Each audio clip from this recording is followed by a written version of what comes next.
Bom dia, gente! Tudo bom, queridos?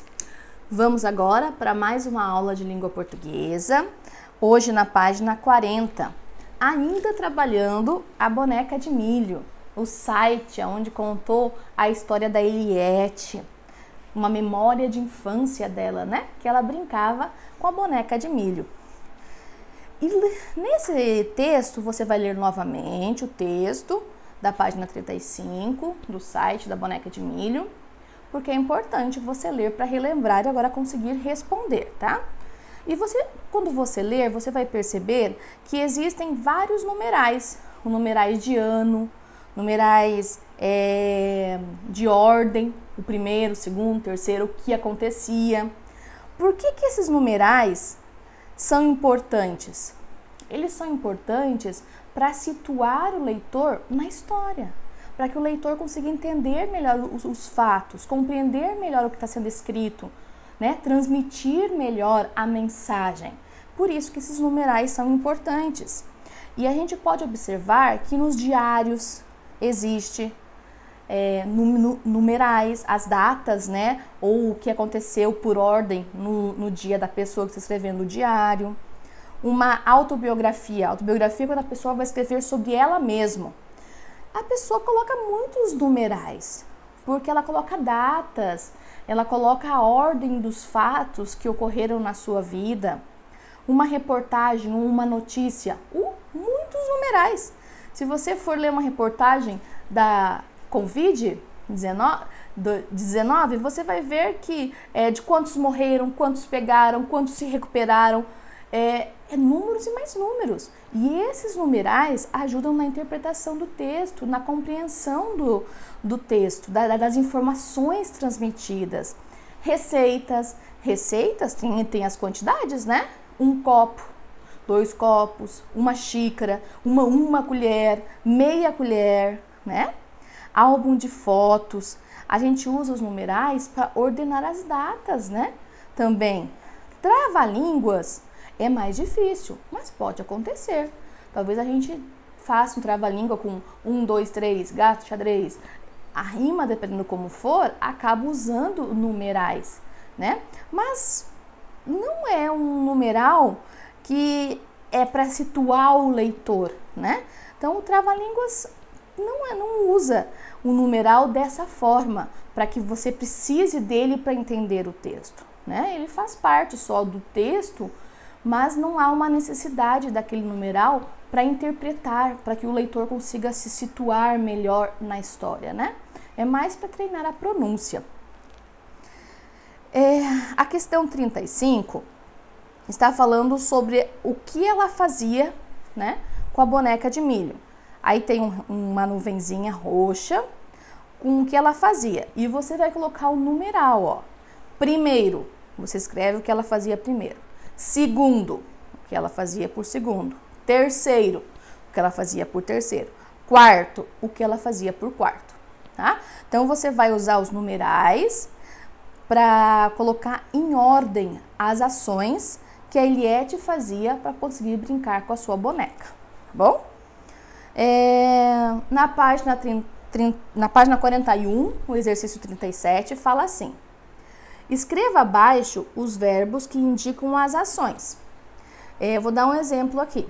Por exemplo, a Eliette colhia. Qual que é o verbo? Colher. A Eliette tirava. Qual que é o verbo? Tirar. A Eliette pintava. Qual que é o verbo? Pintar. Faziam. Qual que é o verbo? Fazer. Escreve aí, anota bem certinho. Agora observe as ilustrações. No texto do site, da página 35, tem 4 desenhos, 4 imagenzinhas, tipo fotinhos. Quais são as ações que estão fazendo lá? Um exemplo, tem um menininho andando de bicicleta. Então, qual que é a ação? Andar de bicicleta. É o que ele faz, o que ele está fazendo. E as outras fotinhos? Qual que são as ações? Tá? Escreve como a tia orientou você. A ação é o que ele está fazendo naquele momento, ok? Qual a relação entre as imagens e o texto? O que essas imagenzinhas, essas 4 fotinhos, têm a ver com o texto? Né? Elas lembram de brincadeiras da infância, as fotinhas, também com uma boneca de milho. Então ela se relaciona por trazer uma lembrança, por trazer uma memória de infância, por ser brincadeiras de infância. Coloca aí com as suas palavrinhas. Na 39, tem 2 grupos de frases. O grupo verde, né, que é o grupo 1, e o grupo laranja, que é o grupo 2. O grupo 1 está falando que a menina brincava, a menina colhia, a menina tirava, a avó pintava. O grupo 2, a menina brincou, a gente colheu, a gente tirou e a avó pintou. Qual desses grupos de verbo aparece no texto? Fala-se no texto brincava ou fala-se brincou? Qual que é o grupo de verbos? Né? Se você olhar, você vai perceber, tá bem claro lá. Você anota aí, o grupo 1 ou o grupo 2. Por que o autor escolheu os verbos dessa maneira? E aqui entra um ponto que nós já trabalhamos lá atrás. Existem ações que são momentâneas. A gente faz ou acontecem num momento. E existem ações que são mais duradouras. Por exemplo, quando eu falo a menina brincou, eu posso dar a entender que ela brincou por alguns minutos e foi embora e esqueceu. Mas quando eu falo a menina brincava, eu estou dizendo que é por um longo tempo. No caso, a Eliette brincava com bonequinhas de milho. Eu quis dizer que ela brincou durante toda a sua infância. É uma ação duradoura, né? Ela fez por bastante tempo. Então, por que o autor escolheu esse grupo de palavras, de verbos, o brincou ou brincava? Porque ele queria mostrar que era uma ação duradoura, que teve continuidade, que durou durante toda a infância dessa menina. Então, quando nós usamos as ações, os dois estão no pretérito, são passados, aconteceram, né? Brincava, já passou também, não é o brinca. Brinca que é presente e nem brincará que é futuro. Então, os 2 verbos estão no pretérito, já aconteceram. Mas um tipo de verbo indica uma ação que é rapidinha. O garoto caiu. Ele não ficou caindo toda a infância dele. Ele caiu, machucou, rolou, a mãe colocou um remedinho, sarou, passou, deu. Né?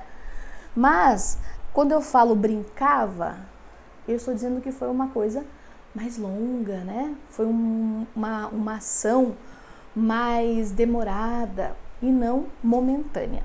Então, escreva a sua resposta com as suas palavrinhas de acordo com o grupo que você escolher, tá? Sei que é bem fácil, você vai entender, você vai lembrar da aula que nós já estudamos sobre ações duradouras e ações momentâneas e vai saber fazer tudo bem certinho, tá? Ó, beijinho, até mais!